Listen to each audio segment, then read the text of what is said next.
Hello folks, this is Bowtie Dave here for the, there it is, September garden tour. It's very exciting. We've kind of passed the peak of the heat, and we're starting to get a few colder, well, I say colder, a few cooler mornings. The interesting thing is a mile that way we have the bay, and about a mile that way we have the harbor. And then a mile further than that is the Gulf of Mexico. So we are right between very large bodies of water. And the interesting thing is the bodies of water keep our temperature a lot more stable than just 10 miles inland. And what that means is most of the summer when we have highs of mid 90s, our lows just barely dip below 90, maybe 89, 88. And the temperature doesn't change very much from night to day.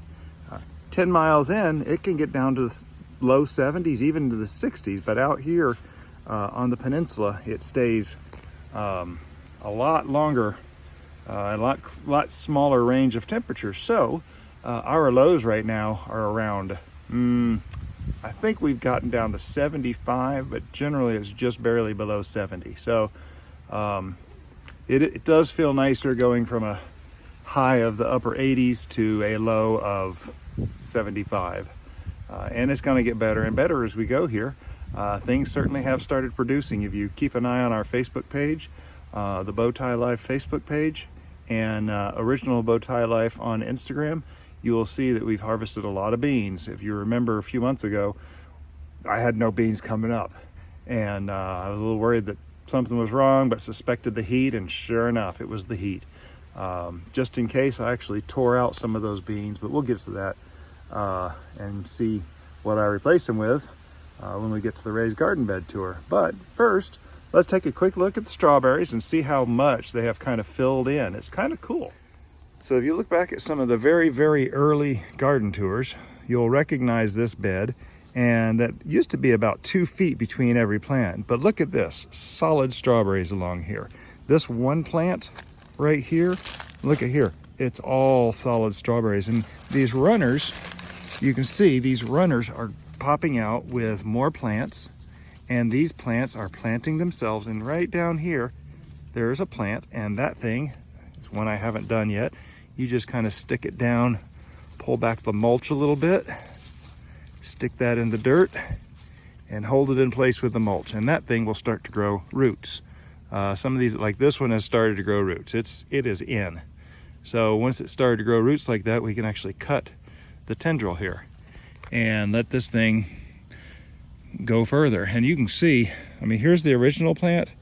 There's a plant, same tendril, there's a plant. Way over there, there's several plants. This thing is just expanding and expanding, and is going to continue to expand. We're going to be getting all these grass out here pretty soon, but yeah, it is taking off. And these strawberries, I'd like to see these strawberries take over this whole bed. So we have our Ozark Beauties, we have the Walmart seeds here, we have Sweet Berry, which that's the original here, which it's suffered, but it's also popped out a few new ones. Another Ozark Beauty over there.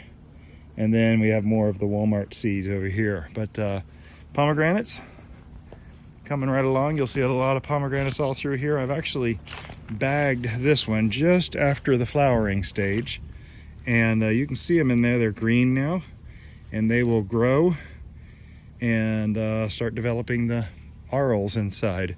Some of these are not really developing. Like this one here looks terrible. It's going to fall off if I touch it. I can tell already. This pomegranate right here, yeah, it's gone. I tried to stake it up, but it did not make it, so I have to do something new. So incidentally, that empty bag right there used to have a poblano, but it's going to be home to one of the new pepper plants that's coming out. I'm very excited about that. But about this pomegranate, I planted a whole slew of pomegranate seeds in here, and you can see there's a bunch of them coming up. In fact, it was just that one and that one for several days, but you can see 1, 2, 3, 4, 5, 6, 7 more coming up right now. So these things are coming up. I want to start trying to get these things growing. I want to have a couple to put out in the yard to replace the ones that are dying. And maybe we'll have a few for the seed swap, the seedling giveaway at the church building in the spring. That would be kind of cool. While I'm here, these are some of the indoor pepper plants looking really good. Be sure to check out that real short video I just released a few days ago, well, a couple weeks ago, about these things. This is my ICU. Most of these are looking pretty bad, and actually some of these are coming back. I trimmed the leaves off of this one pretty hard, and you can see it's really starting to green up. And this one here is actually really looking good. In fact, that one probably should come out of ICU. I am starting to harden all these off. They've spent 2 mornings in the sun and a few more mornings in the sun, and they'll be ready to go. This here is also pomegranate. Oh, yeah, there they are.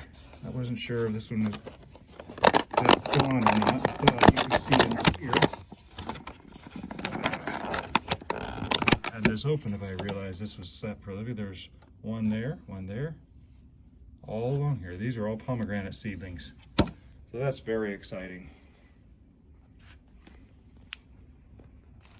So this here marks the death of my 3rd of 12 pomegranates since we purchased the house and moved in about 11 months ago now. So of course a bag of mint out there is taken off like it's always been. Still got rows of or piles of wood chips. We did have to put out some mums and CROTONS for the fall season. As you can tell, we have lots of leaves around, and we got these big planters from Lowe's, and they had this color and kind of a blue color when I was there. But check out these leaves. You know, they say that some people say sycamore trees are a scruffy tree, a dirty tree, etc., etc. And looking at all these leaves, the only thing I can think of is, look at the compost. It is very exciting. So that's kind of good news. Amaryllis right there. Looks like the, what are these? I forget. Mrs. Bowtie wanted to have some of these flowers, and I can't remember what they are, and they have about seen the end of the season. I do want to show you something here on the fig tree, and you'll notice we've got the ladder here. Some of you might know where I'm heading in just a moment, but check this out. We have new rounds of figs. I think that is just so cool.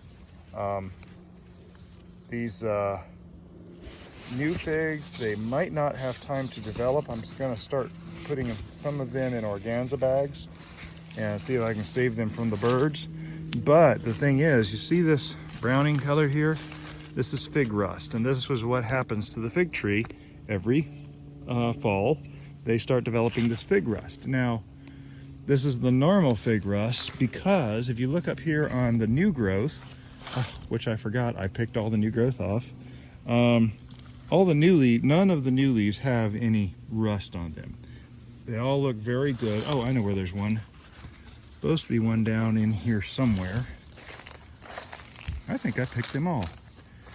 So, according to the Millennial Gardener, you pick off the growing tips right up here where the new leaves grow from, and that will actually force the energy to go back into some of the figs that are trying to develop.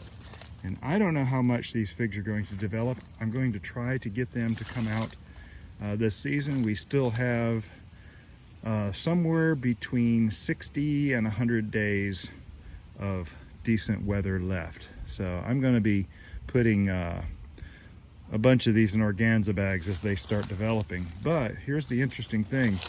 This fig rust, if it's not on the new leaves, it's only on the old leaves, and it's coming to the end of the season, that's normal. You're not going to do a lot about it. It just happens. We live in pretty warm territory. But notice this leaf here, see how it just fell off? Okay, some of these leaves just fall off, and that means they're just ready to come off. And you can take them off. Now this one here is almost ready, but not quite. I'm going to take it off pretty soon. There's one more over here. I've been doing this pretty regularly, just getting rid of these old leaves. Let's see this one right here. It's looking pretty, see, it just fell right off. I barely touched it.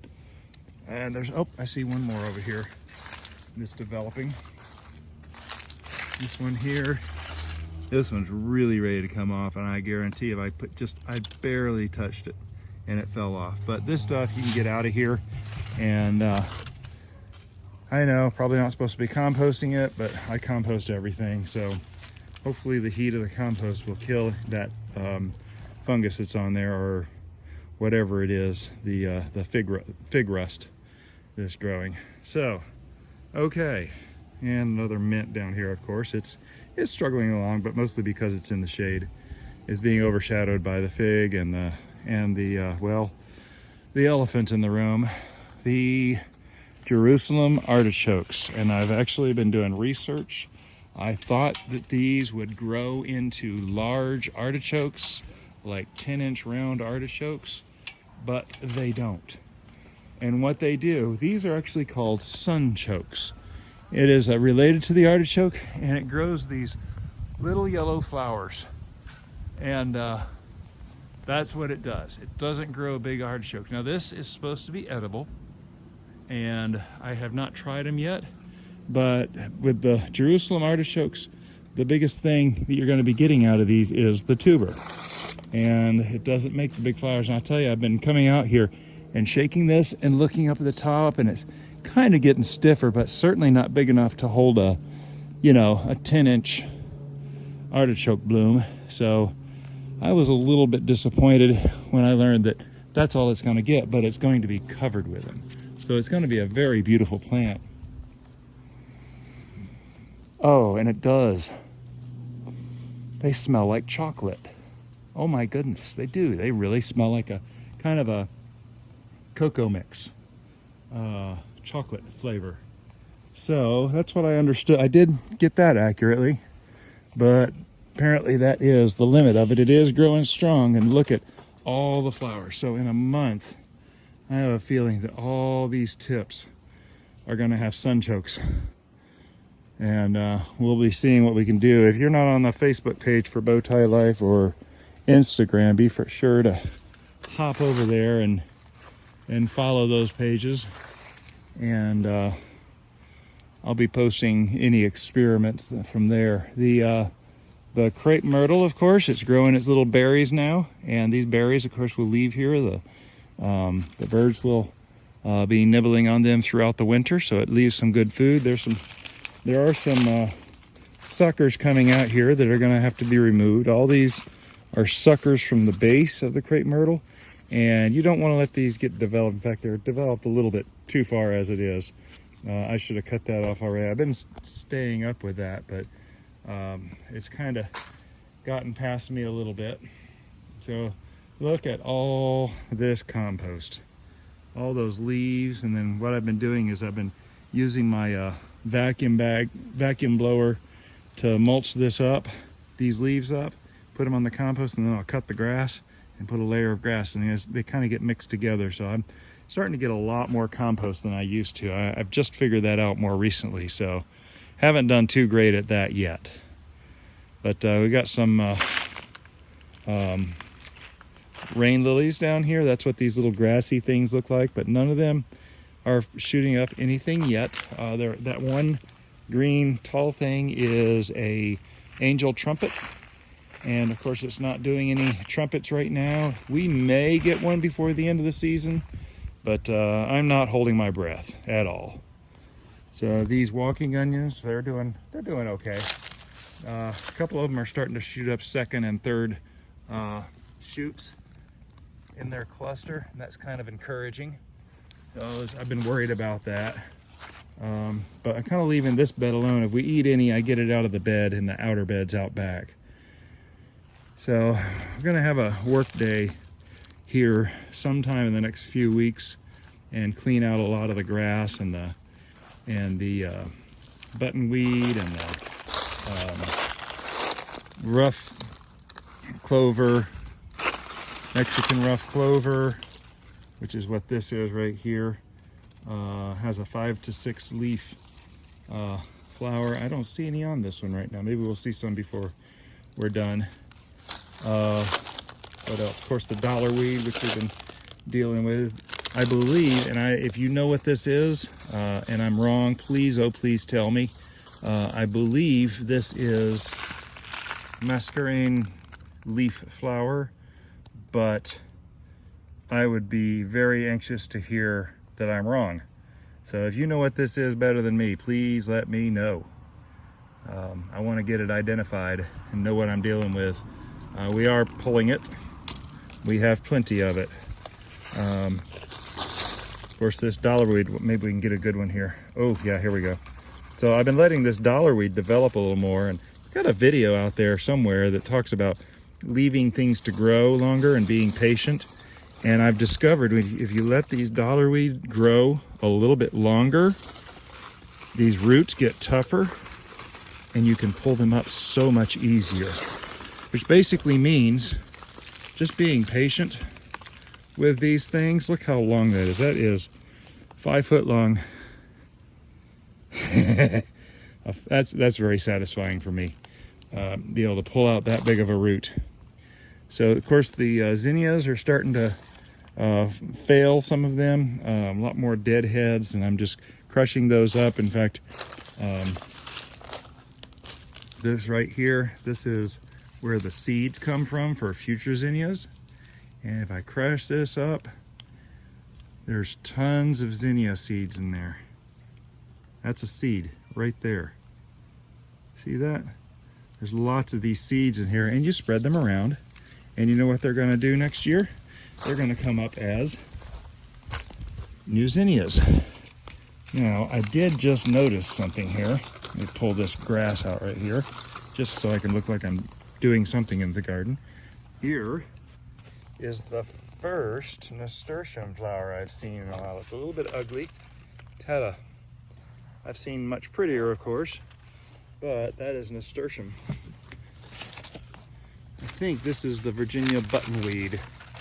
The skinnier flower, but the flower, it's a skinnier, leaf, but the flowers are 4-petal flowers. In fact, let's see if we can get in on this one. There's a little tiny 4-petal flower right there. And anyway, skinnier leaf than the Rough Clover, which I can see some right over there. Let me go back over and get that, and you see the difference. These are the common weeds. I'm trying to learn the more common weeds that we're dealing with, but this is kind of cool because look, this thing is huge. But I can see some of the little flowers just starting to come out. And they're pretty little flowers. It's a pretty plant. It is considered a weed. And so we pull them out. Dichondra, these little leaves right here are dichondra. These are edible. If you're ever in trouble, go find you some dichondra. If you've got some bad stuff in your system, these are a detoxifier. They will detoxify the system. Kind of a distinctive little heart-shaped leaf. But the leaves are supposed to be a detoxifying thing. We've actually eaten them. In fact, when Mrs. Bowtie was sick a while back, I fed her a big bowl of these and she got to feeling better. So, but we're getting all kinds of these grasses that just obviously we don't want to let develop here. And these dollar weeds. Again, these dollar weeds are edible, but they're not really much value. So we don't go harvesting them. So this is the old orange bell pepper that's, I don't know, a couple years old. This will be at the end of its second summer season, and it's looking pretty rough. I don't expect it to survive much longer. It looks like it might be shooting out some buds. I don't know if we're actually going to get anything from it. I see 4 or 5 buds there though. It's looking pretty rough. Oh, here. What is this? This is kind of pretty. Some kind of a grass. Look at, there's some kind of a grass coming out with a bunch of little flowers, beautiful little wildflowers. That's interesting. That's going to be a new one I'll have to figure out. Got some Amaryllis in there. That orange thing is a Thai plant. More zinnias. Here, let's do another zinnia. See, this is going to be a real good one right here. And I'll leave most of these because the birds will be eating these too. But I break this up and there's just tons and tons. Look at all those seeds in there. That's a seed. There's just tons and tons of seeds in here. So just let those go back to the earth. And I did trim the hedges since the last garden tour in August. Can't really tell. These things are growing like crazy. Growing like crazy. I do have a few vines in here I'm going to have to dig out. So the beans. Now these beans have been growing like mad. And I have been harvesting just amazing amounts of beans. And I'm not even sure what kinds of beans these are anymore. But look at there. I'm just yanking off handfuls here. These are the bean plants that I planted after having a few weeks of no production, actually a couple months of no production. I planted these beans and they are producing, and there's ton. I'm looking across here. I see 50 or more beans just in here. See, look, there's more beans there. This thing is just prolific with beans. Wow. So I've been kind of getting lazy with the harvesting of these beans because there have been so many, and we have been eating so many, and I know we have a bunch in the freezer already, and it's been a little crazy with the beans, but I'm obviously harvesting some more. So there you go. See, what was that? 30 seconds, I come up with another handful. I'll go add that to the bag, which is empty at the moment because we just took a whole bunch of beans to over to a friend's house that we were having lunch with. And just a quick look up into the date palm. This is a Pindo date. See that yellow up in there? That is new flowers.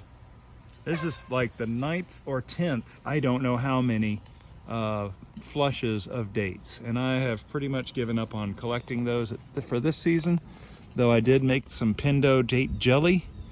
It turned out pretty good. I was actually quite pleased, and next time I think we're going to be making it hot Pindo date jelly because we're going to be having hot peppers. Oh, I don't know if I can get you good enough view, but I can see, you can just barely see up at the top there. Right up in there, let's see if I can get my finger in there. Right up in there, there's another cluster of dates. So that's like 9 clusters of dates. They were talking about hundreds of pounds of dates off this thing. I can understand. It's definitely hundreds of pounds of dates. This one date palm is a massive producer. So next year we're going to be a little better with that. Now that I have a lot more knowledge on what to do with it, I'm looking for, oh, you can see those dates. Those last dates right up in there. Tons of them. They're all green right now. But those will be developing out. I'll be getting up in there, cleaning up that tree a little better for this next season. So this, of course, is another one of those angel trumpets. We are going to be doing something with this space. We've coming up with our plan, and there's going to be 5 2-foot wide beds, 16 foot long, all the way up to that one. That trellis is going to be the last one, and this whole space is going to be over the winter. We're going to have garlic, several garlic and onions and other things in here.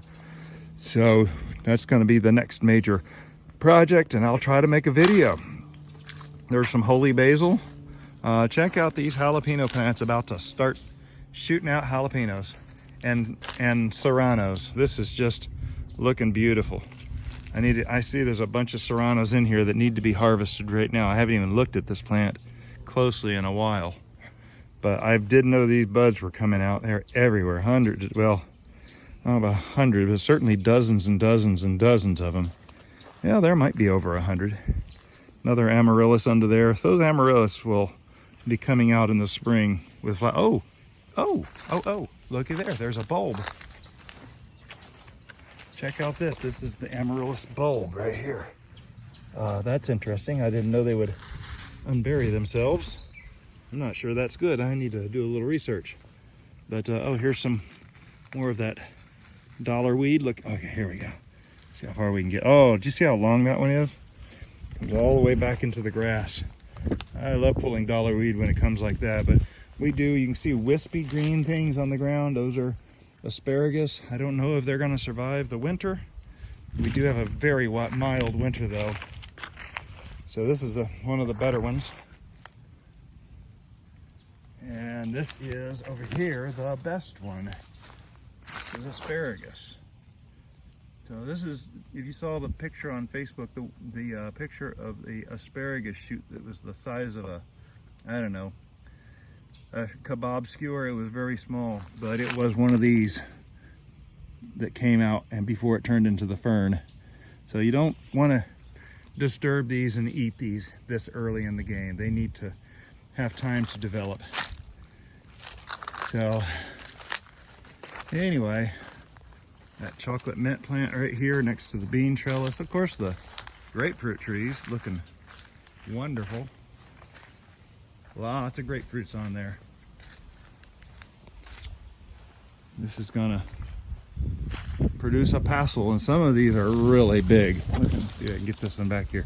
Look how big that one is, and it's just starting to get a little bit of coloring on it. There's a few up there that are starting to get some coloring. We'll have, by the time October rolls around, we will start, hopefully we'll have a few of these to start picking. But the grape orchard, grape arbor I mean, is looking good. Let me back up here so you can see the extent. So it starts down here along that bottom edge, and they're growing up and over. I do have to make sure they don't take off into the grapefruit tree. They seem to get a little confused. They must speak a very similar dialect because they do try to climb into the grapefruit tree. But you can see these things are growing big. I don't know if it's 1 year or 2 years until we start getting grapes off this thing, but by then this arbor is going to be absolutely covered because they're already starting up here. So what's that, about 4 feet up this side? Very exciting. The oranges. Okay, well, so some of these oranges are looking really good. You can see like this one right here. It's good size in it. Some of these are not developing very well and getting the browning, and before they go terrible, I go ahead and pick and drop just so the tree does not waste its energy on already failed fruit. I'm still learning about oranges, so here's another brown one. I don't know, it may need more nutrients. I'm gonna have to phone a friend on that one. But you can see how it's turning brown at the top. I don't know if that's a fungus or a nutrient deficiency or what, but I will let you know as soon as I'm finding out. This tree here, interestingly enough, this tree right next to it is doing really good. So I'm just curious as to seeing what these two trees next to each other will do. I don't know if those bricks are hurting the roots under here, but you can see there's a lot of them I've either pulled off or have just fallen on their own. That's a little disappointing. But anyway, so of course the blueberry patch, and lots of new growth on there. These new growths are actually turning into nice woody sturdy stalks, because next year they're going to be producing tons of blueberries. They're going to be so heavy they're hanging over. And I actually see a vine up there that you see that thing flopping around up there. That let me see it. Yeah, see that thing flopping around up at the top? That is one of those vines, and they give themselves up real easy because they wiggle like that. They vibrate at a different frequency as from the rest of the bush.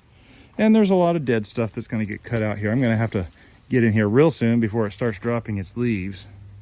I did move a citronella plant over here so it can start getting good watering and maybe find a place. And with that, we're gonna move into, for the first time on the same video, the outer beds and more pomegranates. These things are still on there real tight. I like to wait until they seem loose to come off, but I don't know. I may have to start picking some of these and harvesting them. You still got some way up in there. That one right there is probably 12 feet up. Next year I'm going to do a much better job of cutting these back. You can actually see this one here. Look, it's all eaten out. Birds have gone to town on that one. I see a beautiful one up in the middle there that I did not bag. I wish I had though, right just to the left of that organza bag right there. That's a pretty one. Green. It's kind of up there though. Not sure I want to get all the way up there. But coming around to the back of the blueberries, and there's another mint plant. There is something growing. What is this? This looks like something intentional. I don't know what that is. You know what? I think this bag was the Thai plant bag. The bag in which I put the cuttings from the Thai plant. And I'm wondering if this is one of those Thai plants finally resurfacing like a year later almost. Look at that. It kind of looks like the Thai plant. Oh, the mint smell right here. This one is peppermint. Smells delish. Yeah. Of course, the bees looking strong. They still have their 3 brood boxes. This is a very active beehive. Very active beehive. And coming around here to the what used to be the cantaloupe patch and the kajari, and now you'll notice the kajari kind of grow up to the bee box. Oh man, if you can see, let me get to the other side of this tree here. This is called bearding. You see how all the bees are just caked onto the bottom of that, or the bottom of the box inside the brick? That is bearding. That is just solid bees under there. There's nothing under there but cinder block. You could reach in there and grab handfuls of bees if you were silly. But you'll notice that the Kiwano is right up against it. So every time I come in here and try to clean up some of the Kiwano, I get one pull out of there and the bees get a little curious and I have to walk away for a while, let them settle down, then come back. So they do have, oh wow, these things are really growing out more. I did pull some of this out. Now this is really flushing back out. That's interesting. This is their watering hole, and you can see the lizards all over. The lizards do eat the bees, and I think this may be one of their favorite places to feast on the bees. And coming up right behind it there, that's a fig tree. And this is the tiny one that I planted way back months and months and months ago. Maybe February, January, I can't remember. But this was just a stick when I planted it, just a stick. Wow, that's amazing. I'm getting bees interested in my ears. Jalapenos coming out here. I'm looking for some zucchini to come out here. There's zucchini right there. I don't see any. Oh, I see one. I see a zucchini. See if I can get in here without getting the bees too very interested. Oh, it's a beautiful one too. Looky there. Oh my goodness. Mrs. Bowtie is gonna love that. In fact, I better take care of that right now. I'll put that in my pocket. This is another fig tree. This was the second biggest fig tree. And actually it might be just a tad taller than the stick over there, that stick one. The blue tarp, of course, is going to be where the loquat hedge will be located. We're gonna have a big project here, converting all of this area into several arches and doing something completely different here. I want to maximize my growing space. So that's exciting. My Fatale pepper plant, my pride and joy, has produced just a few more peppers. Here's another peppermint plant here. And the lemon tree. This lemon tree is producing a few lemons, but not very many. Last year it produced okay. This year, not so great. I believe this is a butternut squash right here. I don't think I have seen any female flowers on this one yet. So this one has a ways to go still. But I did see a female flower. Okay, so this I believe is butternut squash. And if you look here real closely, you can see the faintest hint right here of a butternut squash. See it on the bottom of that flower? That's a female flower. So the bees will fly into this. Oh, that's a female flower too. The bees will fly into one of the male flowers, which is this right here. See, there's no fruit underneath it. That's a male flower. The bees will fly into there, and then they'll hopefully fly into one of these female flowers. So I have two female butternut squashes here, and maybe, I think there might be another one right there. So that could be developing soon. I know this other one, I saw one, but I don't know if it took. And this thing had been kind of suffering a little bit. I did clear out a bunch of weeds here, trying to keep this thing clear. Okay, so you can see right there is a spent female flower. There's a little butternut squash. If that took, that'll start growing. If it didn't, it'll start turning. In fact, you can see down there, see that female flower didn't make it. She just didn't make it. She didn't get pollinated. And it's kind of early in the life of the butternut squash, so it's not very surprising, but a little disappointing. So we'll have to see what we can get out of that.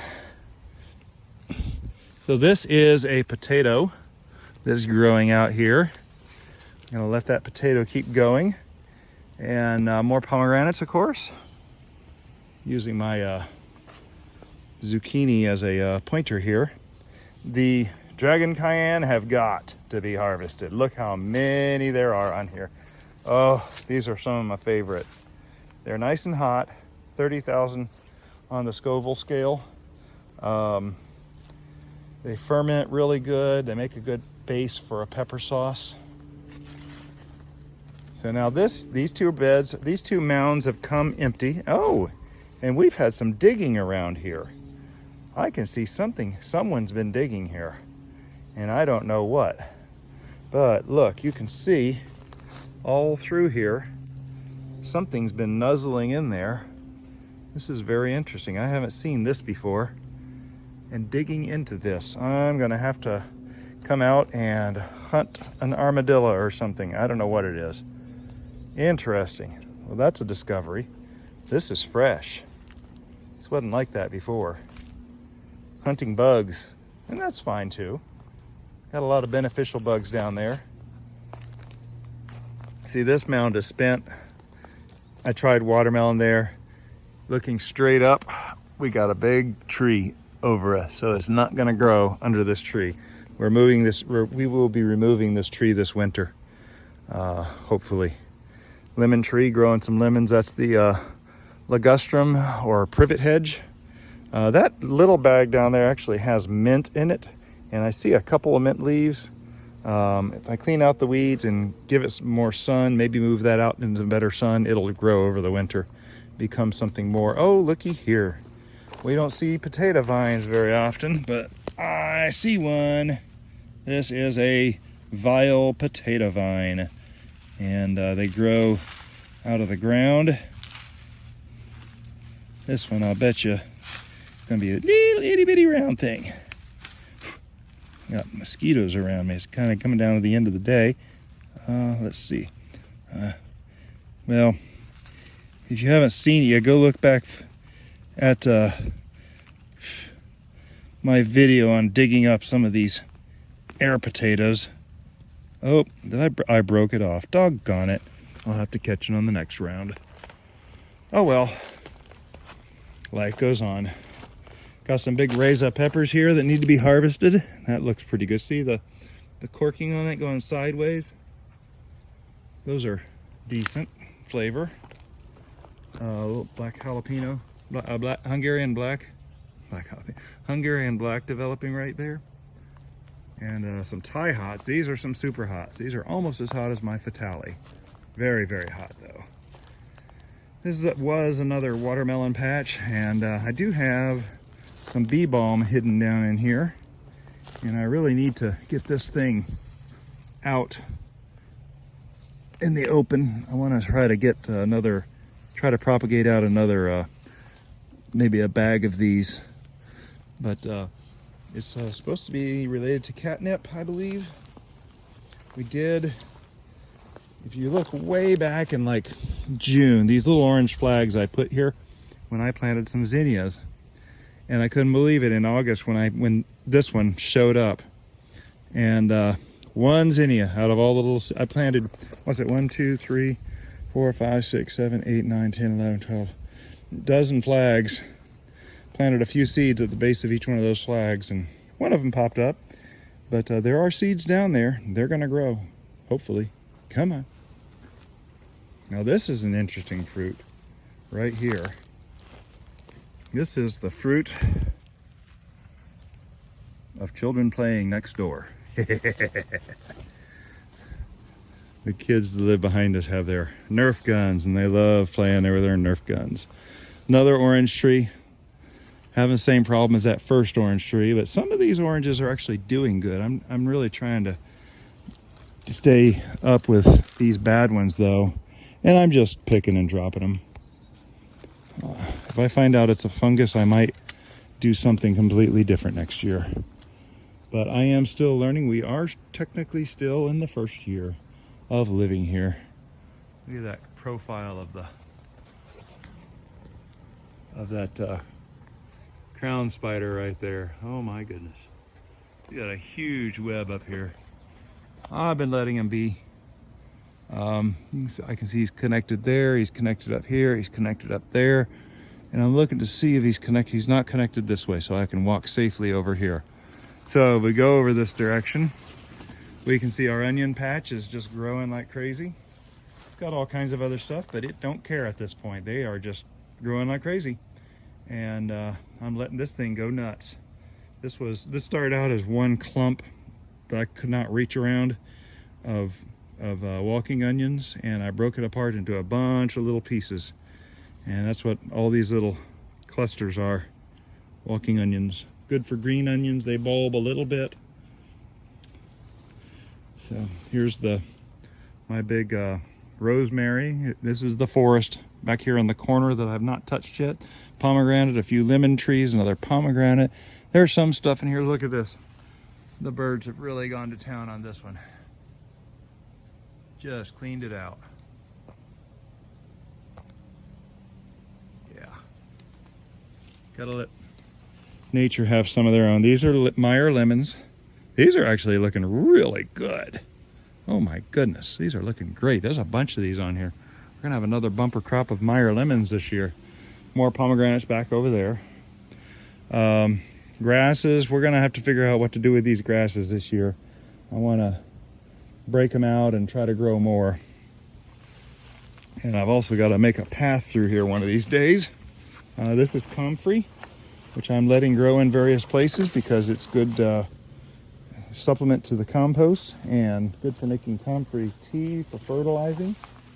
The aloe vera, look at here. Aloe vera has started another bloom. That is just so cool. That is just amazing. This thing has done like what, 5, 6, 7 blooms. There's one there. That was a bloom. This was a bloom. That's a new one. I've pulled out a few already. Yeah, it's been several blooms. It's very cool. Compost. So remember I was mentioning compost earlier in the video? Looky here.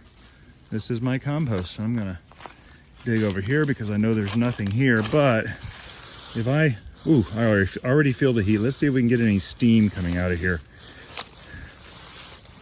I can see steam. Can you see steam? It's a lot of steam down here. It's really warm.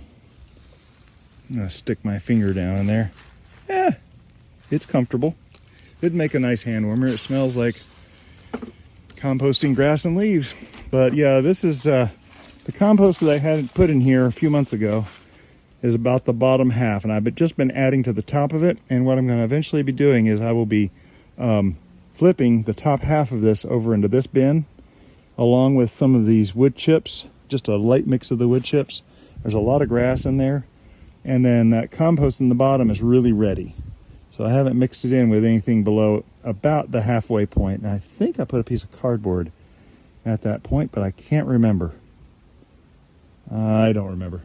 Anyway, so I'll be flipping the fresh stuff over in this bin and be using that to amend the garden. So that is a pretty long segment there, the front gardens and the outer beds. And I'm about to show you some of the raised beds, but looky here, had a friend give me some jasmine, which we're going to try to nurse back to health. It actually already has some new growth.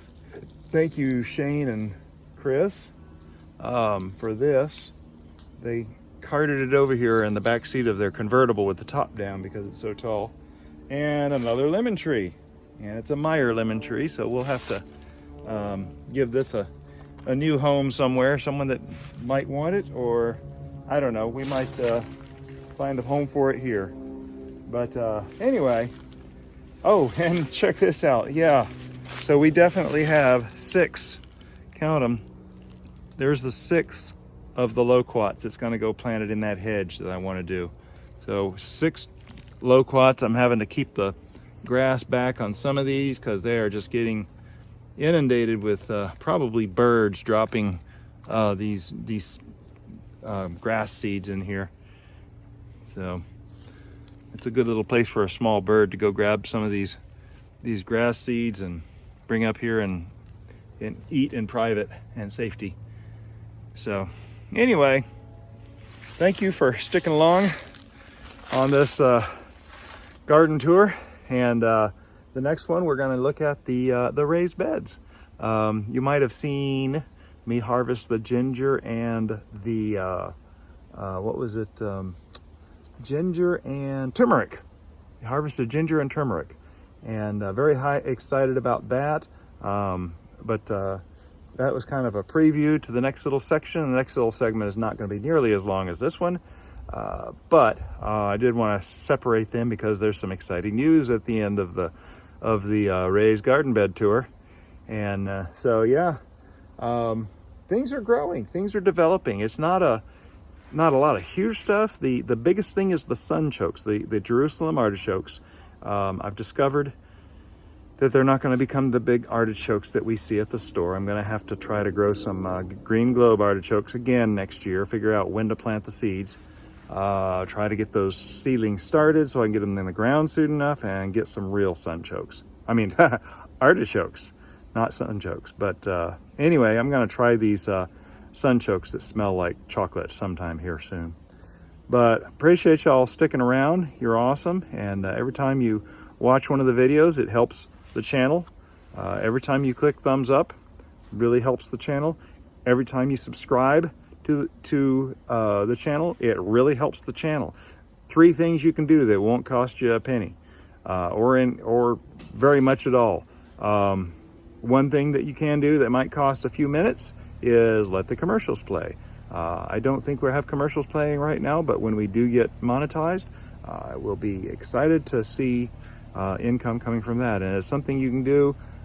You know, I'll tell you what I do. I watch a lot of these Creekside and Garden Answer and a bunch of the channels that I watch. In fact, you can see them in on my YouTube channel. I show you what channels I watch. But you can I let them play in the morning when I'm getting my morning routines done and all that. So anyway, appreciate you watching, and y'all are awesome. Thank you for sticking around and following along with the garden tour.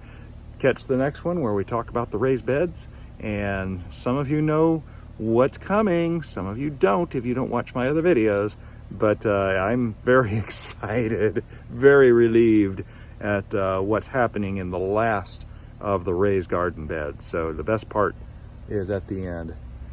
Y'all have a wonderful day, a wonderful week. Go plant some plants There's never a wrong time to plant plants. You can find something to plant almost all year long. And get out there and get your hands dirty and enjoy God's creation. Have a blessed day.